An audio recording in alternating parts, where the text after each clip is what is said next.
Yiga engeri gyo searchingamu ku Telegram okufuna gyo installinga mu Telegram, gyo searchingamu okufuna firimu ku Telegram, n'engeri gyo searchingamu okufuna any content on Telegram. Tugenda kuba olwaleero nga tuyiga ogidownloadinga otya wowe omaze ogifuna.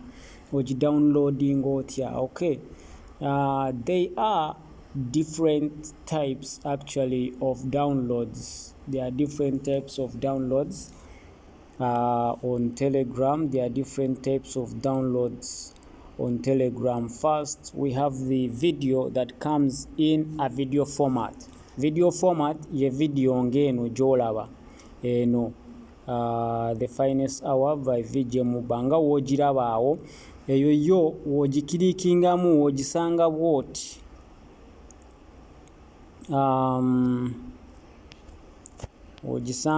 ogisanga bwotyo nga webadde awo. Let me see if I can get one here. Ogisanga bwoti kati wojja okilikinga play. Okilikinga play woddayo wano olaba nti eba etandise okubala, meaning it can play. Okitegeera ekintu ekyo, it can play. I think you can see that. So ekyo ng'okivuddeko, then ne tubeera ne video ezijja mu file format, katulabe. Let's see, file format, videos. This is no one. Kati video nga zino oziraba eri mu file format. Kati what do? Just olabe no arrow etunudde wansi. You look at this arrow that is facing down, pointing down. It's the arrow you click. You understand? It's the arrow you click. The arrow that is facing down is the arrow you click. You understand? It's the arrow you click. This arrow.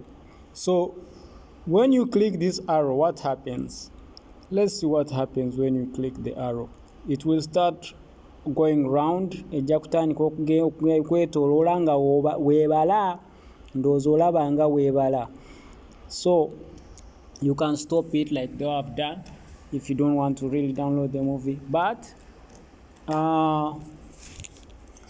osogiyimiriza oba toyagala downloading a movie. But kati ebiseera ebisinga oli ajja n'alaba kati nga zino zonna nga yagazya zonna n'azikilikinga si kirungi lwa nsonga nti internet yo weebeera slow tezisobola kudownloadinga. Okitegeera? I normally advise you nti mukilikinge emu downloadinge, oba ogiraba okilikinge endala nga we downloadinga. Mukitegedde bulungi ekyo? That is how you download these movies. This is the type in file format. Neri James also kulaga yeri mu video format. So on file format okilikinga arrow n'ogirinda ne downloadinga nemala, then n'olyoka ogiraba. Ndowooza awo tutegeeraganyeewo bulungi. Then kyekirala kyensobola obbagamba ku eyo movie ko byokudownloadinga, ndowooza kyekyo. Bw'oba omaze okudownloadinga ndowooza ogenda straight up, teweetaaga nagenda mu gallery yo, ojja wano wennyini ogidownloadingidde n'ogiklikingako n'ebanga ezannya, kuba essimu ezimu tezi forwardinga movie gyo downloadinze mu gallery. Okitegeera, egikeepinga within the app.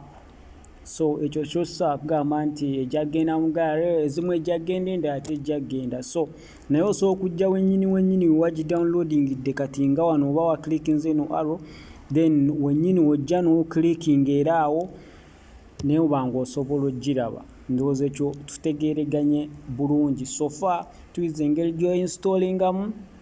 We have learned how you can install, how you can search for channels, how you can search for videos, and how you can download the videos in file format and in video format. Tuyize engeri gy'osobola okuinstallingamu okuva ku installinga Telegram, no searchinga channel njoyagala, no searchinga movie a video joyagala mweyo channel oba content yenna joyagala mweyo channel, then no downloading content joyagala oba video. Video tulabye nti ziba za bika bibiri, waliwo ezibeera mu file format ne video format. Ndowooza kitegeerekeka. Sinitegeera nti wokilikinga nnyingi eziri mu file format nti zidownloading, oluusi tebikola okusinziira ku speed ya internet. Bw'oba omaze okudownloadinga video eri mu file format, osobola okuddayo n'ogirabira ku Telegram page kwennyini kwe wagidownloadinze kuba yeeba emaze odownloadinga. Oluusi essimu tezizitwala mu app, tezizitwala mu gallery, zizireka mu app. I think we are clear on that one. Otherwise, I love you guys so much. Kyotategedde, you can comment. Osobola okulekawo comment awo wansi, ne tuwanga tusobola okugiddamu oba okukwasaganya mu ngeri endala. If you have not understood anything, feel free to ask in the comments below.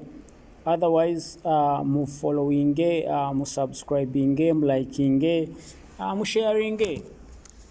Omuntu wakubuuza nti ewa wensobola okufuna content omulungi omutuufu gwentegeera akwata ku Telegram, engeri gyensobola ogikozesaamu, omunagirira nti genda ku YouTube onoonye page gye bayita Opinion Group, ojja kuba olaba buli kimu.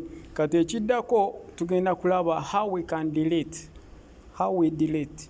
I think that will be it for today. Then tubeere nga tukiggala ekyolwaleero tunaddamu enkya. Otherwise, I love you guys. Let's wait for the next video, which is of how to delete. Thank you very much. Love you guys. Peace.